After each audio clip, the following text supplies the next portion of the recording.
3, 2, 1.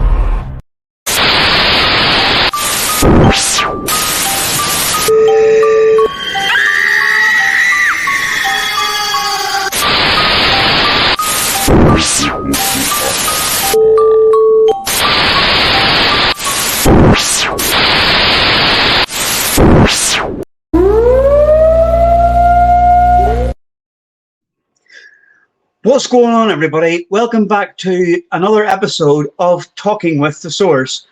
You've got me tonight, unfortunately. AJ has well, he said he's not feeling well, but I reckon he's got a medical emergency. He's either fractured a nasal hair or he has sprained an eyebrow. One of the two. I'm not sure which one it is, but he should be back for next week's show.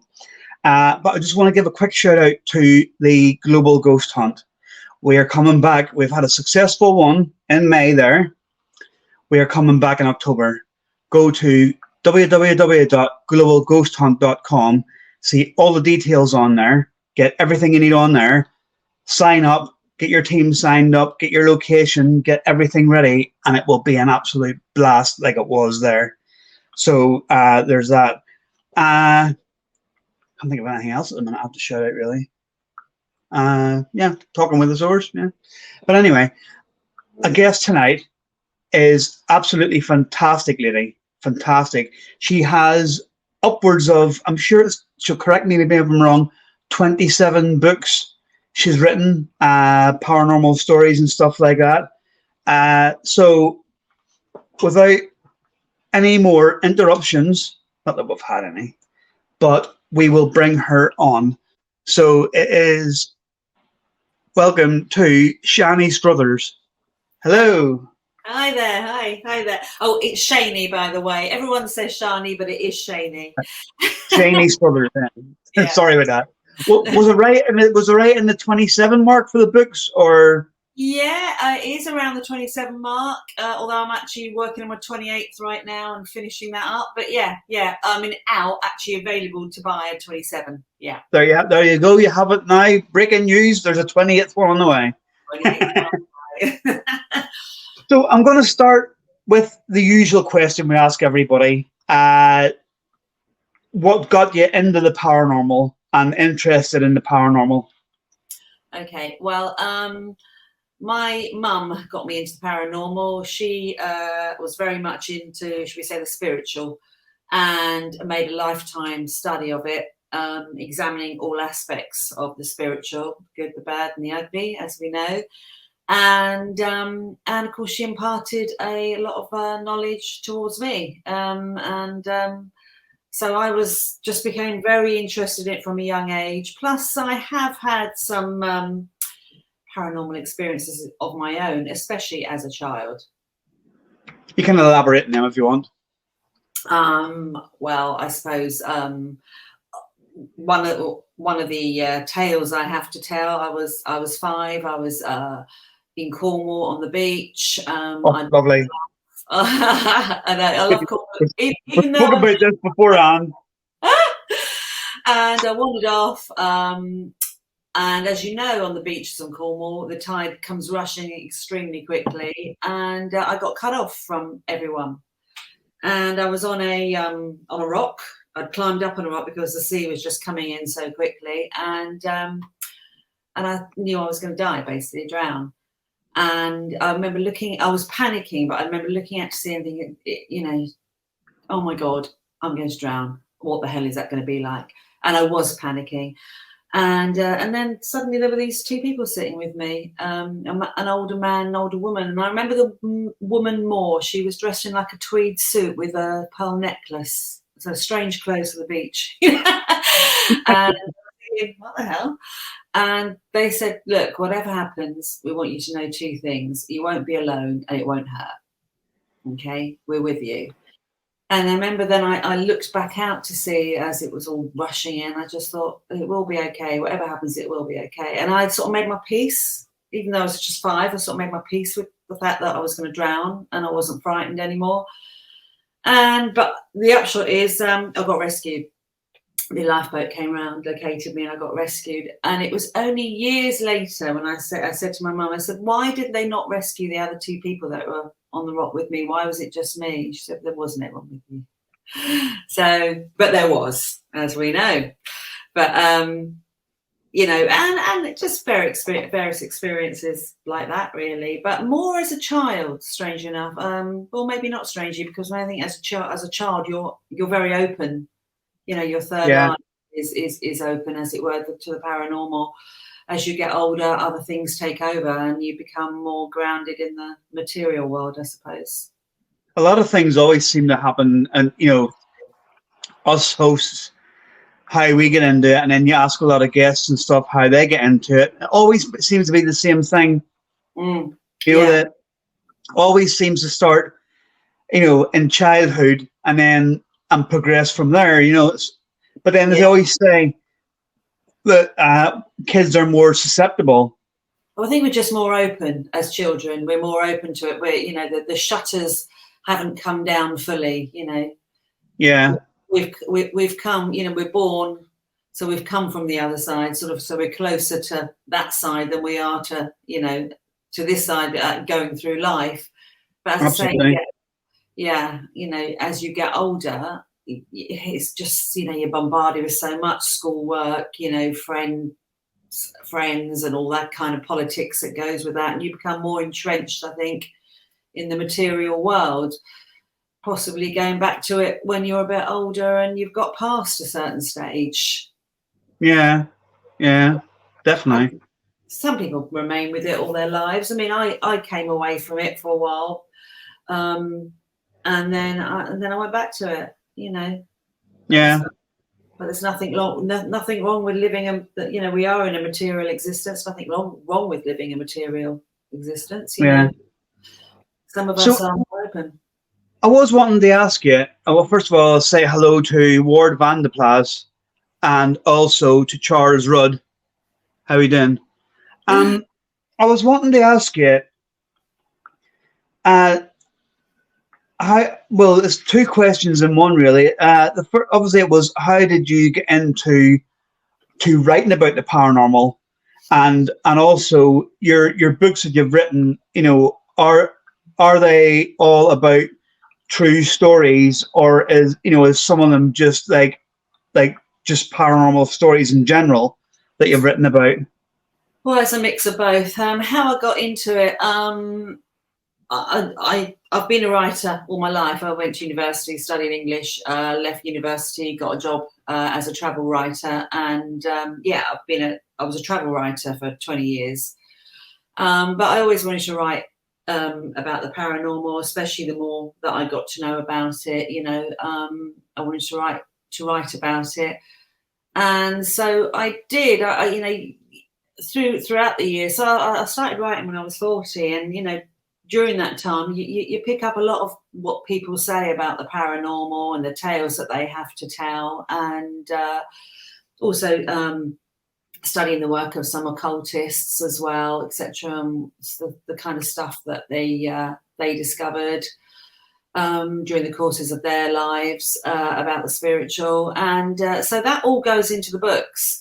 So the first book I wrote was this one, which is Psychic Surveys, Book 1, The Haunting of Highdown Hall, and that's part of, so far, is it 8 or 9? 9-book series. And Psychic Surveys was actually a business idea. My husband is a structural engineer, does house surveys, and he went to one where the people that were going to buy it said, and the people that were indeed selling it were like, "What? There's something wrong with this house, and I wish that we could find out what and clear it before these new people buy it." And they were quite open with the new people, and they said, "Well, we'll do some research and what have you." And Rob said he'd go away and do some research as well. Turned out, very, very sadly, that a teenager had hung themselves there, very, very sadly. And she said, you know, this is what people need to know before they're buying places, etc. You know, we need somebody to go in and do like a psychic survey and then clear the place before you know, try to clear the place, move, if there's a lingering presence, move it on, you know, Yeah.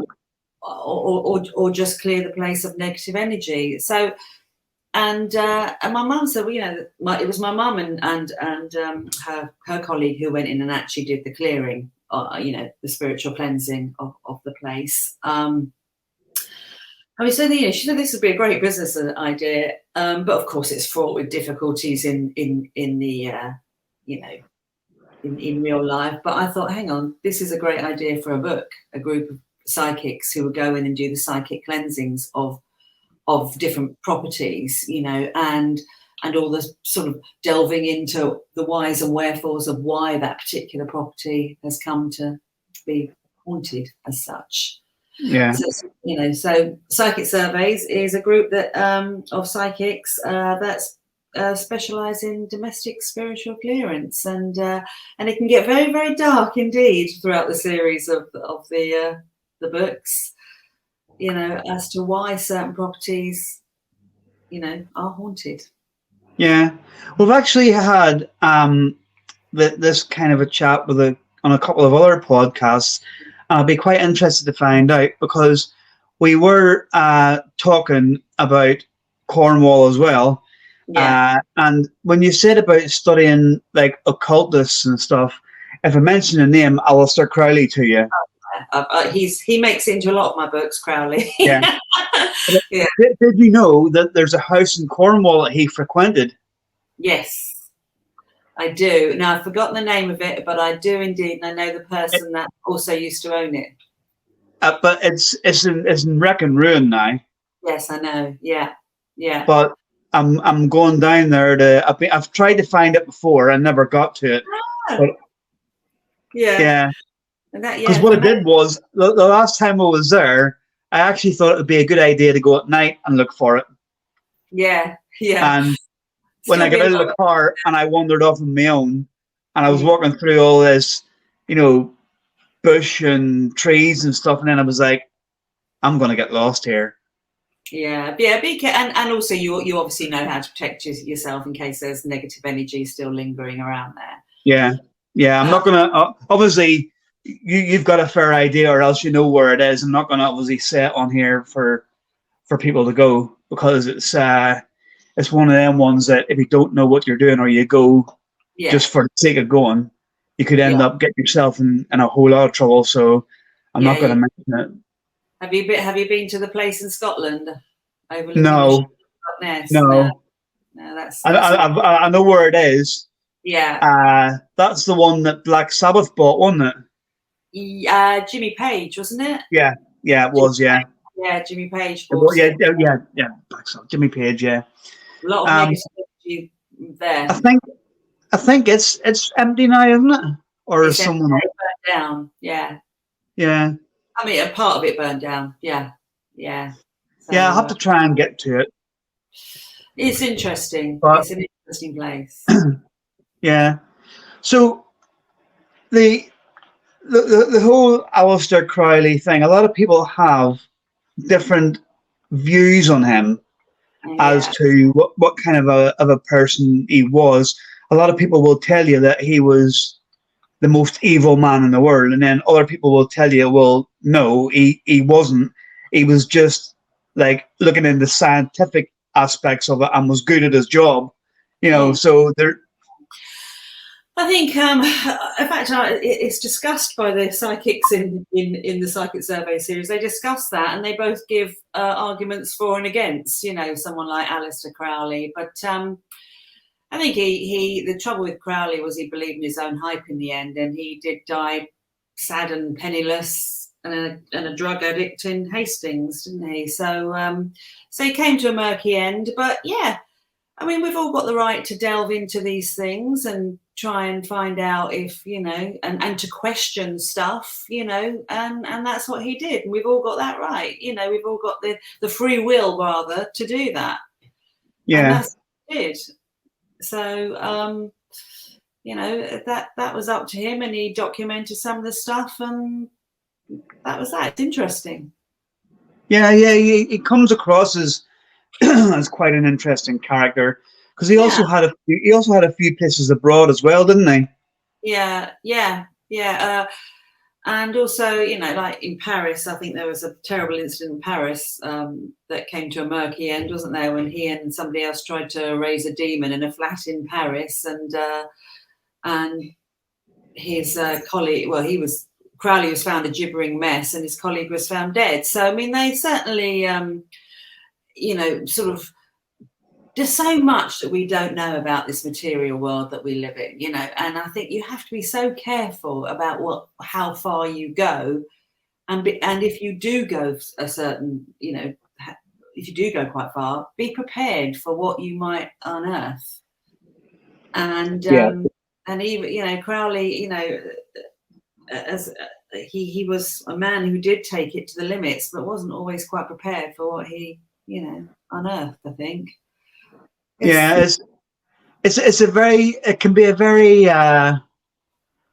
concerning thing for the likes of us people when you know that there's people out there who will, like, how can I put it? They'll just think to themselves, we need something to do here. I know what we'll do. We'll go and try and hunt ghosts. And it's like, you know, you walk into these places, you're not protecting yourself. You're not, you know, you're not reading up on these places. You're not reading up on how to protect yourself, what to do. You know what I mean? And it's quite concerning, really, that, you know, we go places and I've been hit, I've been pushed, I've had things thrown at me. You know what I mean? But I know how to deal with that. Yeah, and you've got to know how to deal with it if you want to, you know, go that far. You know, a lot of see, I don't like the word horror. I don't write horror books. I write supernatural suspense or paranormal thrillers, whatever you call it. But unfortunately, my books have to go into the category of horror on places like Amazon, etc., because basically they think, oh, it's got a ghost in it, it has to be horror. It's not horror. I don't write horror. My books, I'm different in the way I deliver the stories. They're not. It's not gratuitous. Like, my books are very, very human, but we deal with the spiritual side of life. But actually, it's incredibly human.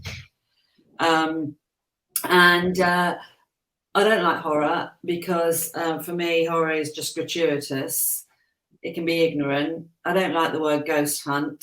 I don't ever go hunting for ghosts. You know, why would you go hunting for them? And you know, I'm very careful in my books not to, and in my views, not to treat this subject gratuitously, but with great respect. And I've also pulled back when I've gone down too dark an avenue, because I have been if you can see my desk here, it's covered in protective crystals. There are crystals all over me. There's protection all over. Because I do open, you know, and I've spoken to I don't consider myself psychic, but I've spoken to people who are psychic. You know, I am opening myself by writing about the psychic world to negative energy, because I'm writing about negative energy, and there are things that have happened. And I've really got to pull the you know, shutters down and be protected. And draw back. You know, absolutely. And I'm not going to go that far just to thrill a reader. I'm going to. I believe in what I'm doing. I believe in the spiritual world, and I treat it completely with respect in my stories, and that is really important to me. Yeah, I'm just gonna 1 second to see if I can find.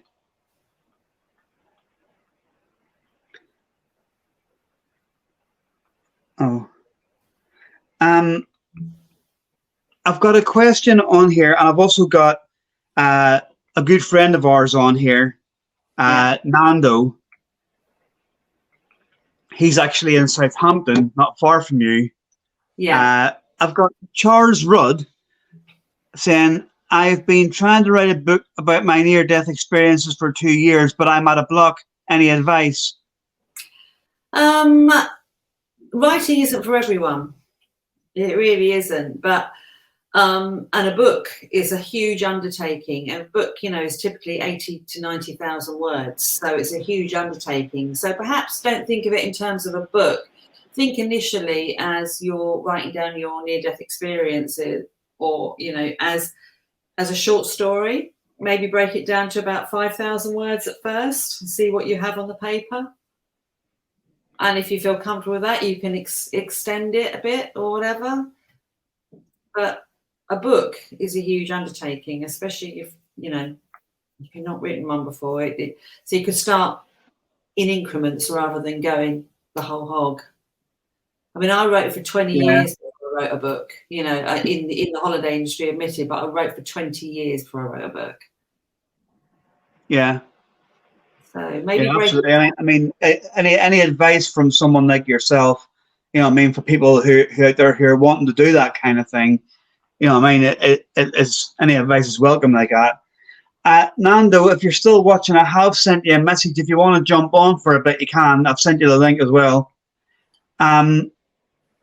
So when you're writing your books, do you just sort of like the ideas come to you and you think, right, I'm going to start writing, or do you sort of pointers down here and there and then start when you've got a lot of ideas? Sometimes a book will require a lot of research beforehand, and I'll write, say, 30 pages of research, which I can dip and delve into. Other times, I've just got a basic idea, say a start point and an end point, and I just sit down and start writing it. And I'll let the characters dictate how I get from A to B, as it were. But, the book I'm working on at the moment, which is a ghost story set in an apartment in Rome, and is to do also, it's set in modern times, but it's also set during World War II. There's a huge amount of research to do for something like that. So that's got, as I say, about 30 to 40 pages of research in Rome during World War II and everything that took place there. So I couldn't start that book without having got the basis of research. But some books don't need that amount of research in. They only need a far smaller amount, or I will research as I go. For instance, in another book called Rise to Me, which is a second book in the Psychic Surveys series, there's a lot done about tulpas, sort of spiritual entities that you create by thought.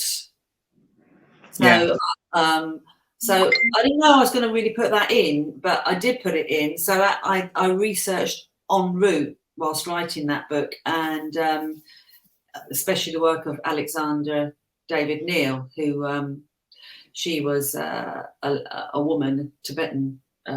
She wasn't Tibetan, but she sort of lived as a Tibetan monk for a while, who actually brought into being her own tulpa and did a hell of a lot of work and research on this and work, and then had trouble getting rid of it once she brought it into being.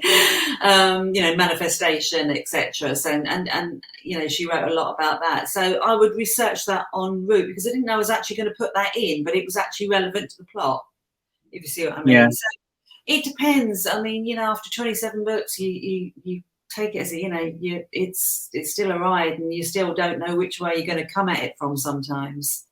It's fantastic though to hear someone like yourself that has, after 27 books, that still has the I'm going to write more. You know what I mean? Because you get people that they'll do certain things, and they'll for instance, writing books. Yeah. I would find that extremely hard. I'd love to write a book myself about experiences and things that I've had, but I would just find that so. It's not for everyone, honestly. I mean, people always say to me, "I'd love to write a book," but honestly, sit down and try it. It's not for everyone. It's. I think it requires, and I have got this a huge amount of discipline, but also tunnel vision. When you write that book, you have to completely switch off from the world that you're living in and go into this world. And it's probably, you've got to just completely go down that road and immerse yourself. And you've got to keep. It's really difficult because you've got to keep switching, between that world and then your real life, and the two can get quite confused at times. I tell you. Do you not find it hard though, if you're writing a book, like this is where I'd have problems, is where I'd I'd started off okay, Mm. and I'd already have the end in mind. Yeah. But it would be the chunk in the middle where it'd be like, I'll put this and I'll put that and I'll put, oh wait a minute, I forgot to put that in there. And then you'd be like, you'll get a certain way, and then you'd be like, shit, I forgot to put that in. And then you're trying to figure out, now where did this go? And to me, you need to me, if I was doing it, I'd need to be able to sit down for a couple of days probably and think, right, what am I going to put in it? And I need to number them from one, obviously one being the start, and then going down with all the different, and then obviously you could take one out of the middle or put another one in above it, and I need to have all my ideas written down, nearly like chapters, if you know what I mean. I need to have them all written down, and then think, right, once I have that, then I know where I'm going. But you see, that's what some authors do. I mean, they say there's two camps. There's the planners, which you're which you're talking about, and there's people like me who are the pantsers, who fly literally by the seat of our pants, and we just sit down with a vague idea and just, okay, take me. You just open the floodgates and you trust in the muse and you just go, and the characters will take. And it's I prefer that approach for me, because for me, if the characters are surprising me with what they're doing, because I didn't think that would happen, but okay, let's go with it, then it's going to surprise the reader as well. Whereas I think planning takes away the element of surprise. But people work differently, people, whatever gets the story told. Yeah. But you've got to have a good memory as well when you write books, because you've got to remember every word that you've written, so that you can think, I haven't contradicted myself there, or as you say, I've got to flesh that scene out a bit more because I forgot to put this in. You've got to remember every word, and I do virtually. And then as soon as a book's out, that book's gone, and I'm on to the next one, and I'm remembering every word and every scene in that one instead. And I can't remember what goes in. And when I don't have to remember, I don't. I forget what. I need to read my books again because I forget all the stuff that goes in them. I'm just focused on the latest one. Right. So we've came to the bit we're waiting on. Yeah. Your recent Australia trip. Oh yeah. Fill us in on that. Well, I had a sabbatical. I went to Australia for a month. Took a month off. Went over to see some friends. Went with friends to see some friends and stay with them. Absolutely had an incredible time, and just didn't think about writing. However, I do have an idea for a book set in Australia or set. I've travelled extensively all around America, and I've set books in America. But I really wanted to do was get into the outback of Australia, this desolate place. And however, time just didn't permit for me to go as far as I wanted into the outback, unfortunately. Still, I was a travel writer. I can write about, I can Google it all, all the information I need. So yeah, I've got an idea for a book set there. So even when you're having a sabbatical and you're having a month off, the ideas come pouring in. But yeah, what a great place. What a fantastic place. It's just so vast. So is this now, are you now telling us that you're working on number 28 and you've got an idea for number 29?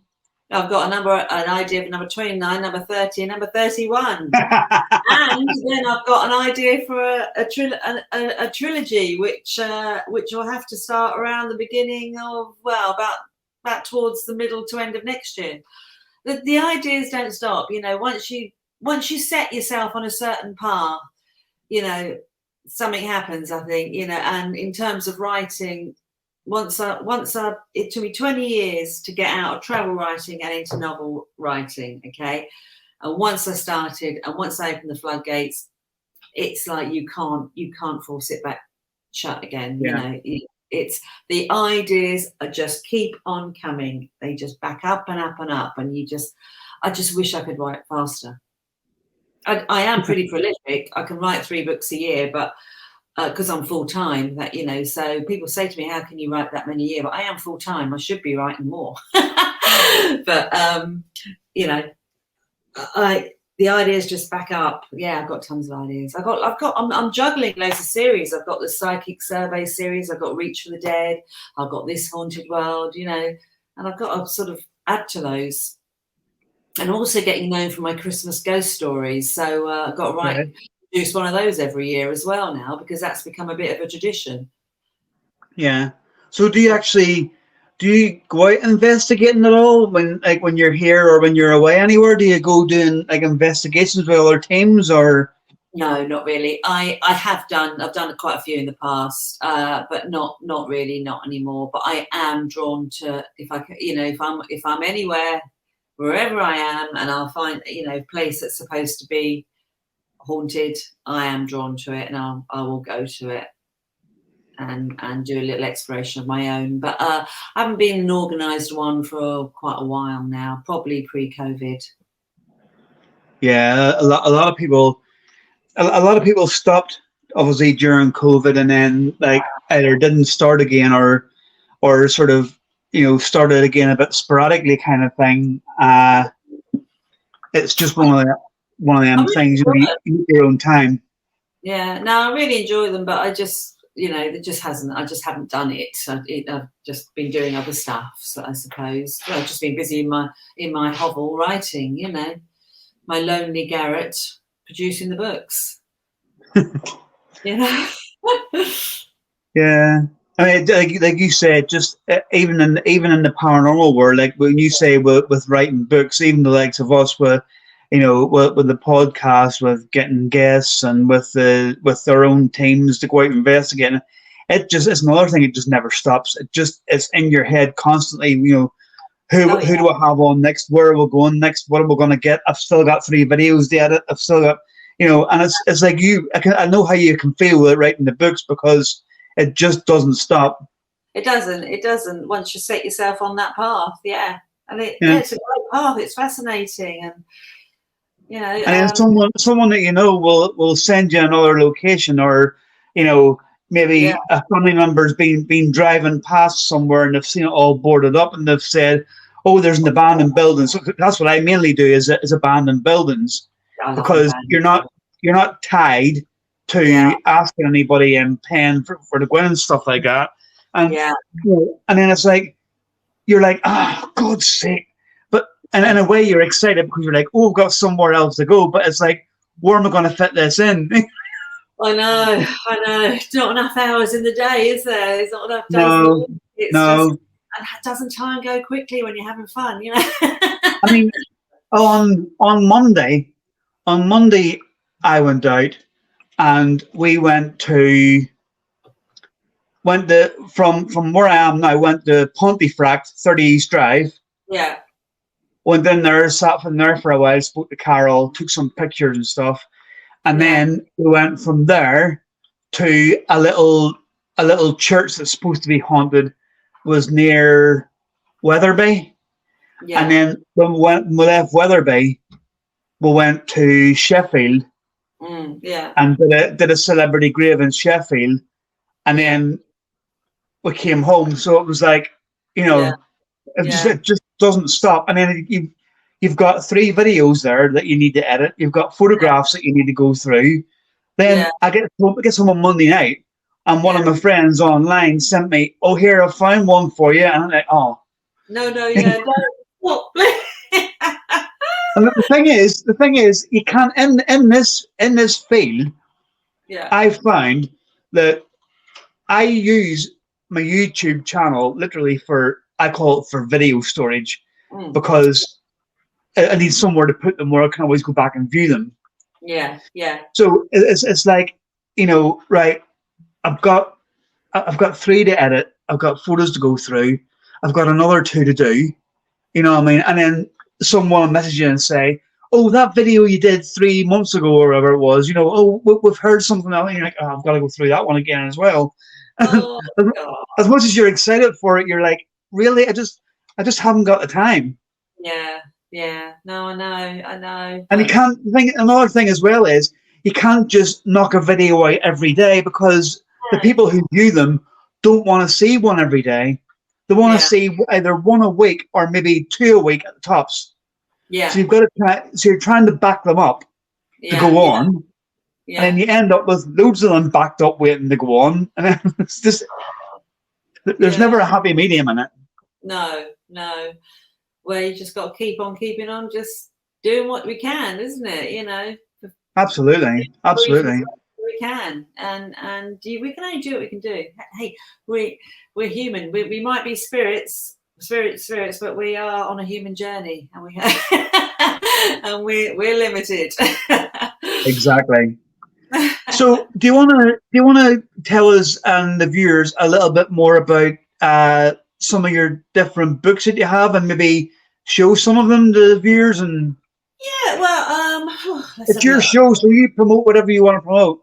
Yeah, no, I'm best known for my Psychic Survey series, and that's the first book in the Psychic Survey series. And then you've got Rise to Me, and it's second, 44 Gilmore Street, the third, and so on and so on. There are 9 books in that series so far, but it's very, very popular. It's perhaps my most popular series.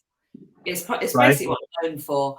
There's a character in the Psychic Survey series called Jed. Now he's a dog, a spirit guide dog, and he is extremely popular. Everyone loves Jed. So this year, this is my latest release. I wrote a story just involving Jed, Black Labrador, as you can see, but a spirit dog, a spirit guide, and that's a very, very dark book set in a church, and the churches can be strange places, can't they? Yeah. I've other series, Reach for the Dead series. There's 3 books in that so far. That's set in America, this series. First book is called Mandy, and Mandy is actually a haunted doll. And I met Mandy in my travels through Canada. She's in a tiny little museum in the wilds of Canada, in a place called Quesnel. And she's hermetically sealed in a glass box, and she is very dangerous, Mandy. And this is her story. When you say she's dangerous and she's a haunted doll, and I fully believe this because I know what they're like, but a lot of people don't necessarily believe that dolls can be haunted. They just think that they just look scary. Any object can have negative energy attached to it. Exactly. Now, what is it this doll is supposed to have or supposed to do? She sort of causes,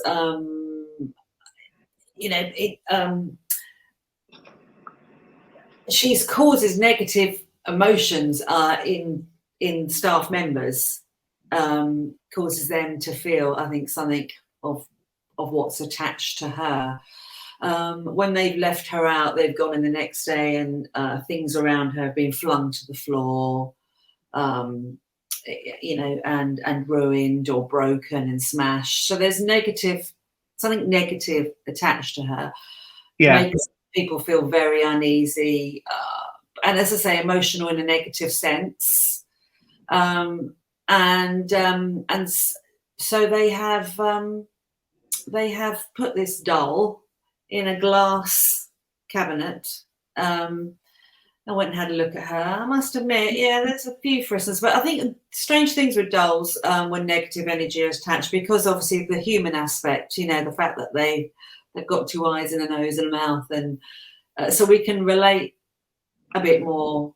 So what fascinated me about Mandy was, is she haunted? Does she have a negative energy attached to her, or is there or is it just because we believe she has that we're frightened of her, and we as humans are, because of this belief, are creating a scenario here to do with her? And that's what that book explores, and that's the first in a series, and where our main character is gifted with psychometry. She can handle objects and feel the kind of energy that's coursing through them, and so that's that. I also do a series called the This Haunted World series, which are books based in and around the world's most haunted locations, and they combine fact with fiction. This is the first book in that series, called The Venetian, set in Venice, which of course is the most haunted, supposed to be the most haunted city in the world. And it's set between Venice and Poveglia. I don't know if you've heard of Poveglia in the Venetian lagoon. I have, yep, have indeed. So that's a story set between Venice and Poveglia. Second book in that series is The 11th Floor, and that's set in a hotel I stayed in Williamsport in Pennsylvania, which I deliberately went out of my way to visit and stay the night in because of the legend of the 11th floor there. And I've written a variety of other books as well. Some are standalones. And I've written, with the Psychic Survey series, I've also written 3 companion books that complement that series. And I've written Christmas ghost stories because everyone loves a Christmas ghost story, as do I. That darkest time of the year, you know, we all want a little ghost story. Well, most of us do. The normal ones. I think Dickens started that trend, and what a bloody good trend it was. Yeah, absolutely. What I was wanting to mention as well was getting on the subject again about haunted dolls, because it fascinates me. You know, Annabelle doll. You know, the stuff that's happened because of that doll, and you know, then we'll have Robert the doll as well. Oh yeah. And for anybody watching who doesn't know about these, please read up on them and actually take it in how dangerous these can actually be. People will just say, "Oh, it's only a doll. It's only a doll." No, I'm sorry, but the stuff that these dolls have caused, it's especially them too. You know, if I went to see them, I would have to show the greatest of respect. People actually have to, you know, ask. They've been told if they want to take their picture, they've got to ask the doll or let the doll know, "I'm taking your picture now." You know what I mean? Oh, I mean, the story of Mandy. So don't forget to look up Mandy, the haunted doll. The story of Mandy as well. Is treated with the greatest of respect. I can assure you. I would not have taken that task on if it wasn't treated with respect. So but you have to be careful. You have to get, you know, when I've written some of my darker books, you know, it's like you really do have to be careful with what you're, you know, inviting in. Absolutely. Space, as it were, and be very careful when, you know, just don't treat it. Just, you know, it's not there for thrills. This is all real stuff. You know, there's so much we don't understand about our world. You know, we live in a material world, but a material world is just as bizarre as a spiritual when you think about it. And exactly, there's a spiritual world attached to it. This is not an entirely material existence. Yeah, absolutely. Well, it's been an absolute pleasure having you on. It's been lovely. And honestly, it's been great. Do you want to just shout out? Do you have like a website and stuff where people can find you and where they can find your books and stuff? Okay, my website, www.shanistruthers.com. You can also find me on Amazon. My books are all on Amazon, Shani Struthers, and you can look up my author page. You'll see all the books on there, and that's where you can find me. And on social media, Facebook, I've got an author page, Shani Struthers author. I'm mainly on Facebook. I'm not really. I just don't have time for the other. I should make time, but I don't have time for Insta and TikTok and what have you. I am on there though, but I really go on them. I'm just too busy right now. Not a problem. Well, again, Shani, thank you for coming on. Thank you. It's been a pleasure talking to you, and hopefully some of the viewers out there will will see your books and go and buy them and have a read at them, because I'm actually going to go for one or two of them myself and have a read at them. Yeah. Okay. Oh, thank you. Well, yeah. Thank you very much. It's been great being on and having a chat with you. Yeah, no problem. And I'll stay in contact with you, and we might even have you on again sometime if you're. Yeah, sure. If you're up for it. Get a few more books out, and then we're gonna have you on to promote them again and stuff. Crack that whip. Get writing. To write your desk and start writing. Get up here, get your pen and start writing. Like I say, it's been an absolute pleasure, and I hope your books go well, and the ones that you're writing and stuff go well as well. And we'll see you again at some point on here. And like I say, I'll stay in touch with you anyway. Thank you ever so much. Okay. No problem. Bye. Bye. Bye, everyone. Thanks, bye. And that's everything from Talking with the Source for this episode, but keep on watching for more. So goodbye for now.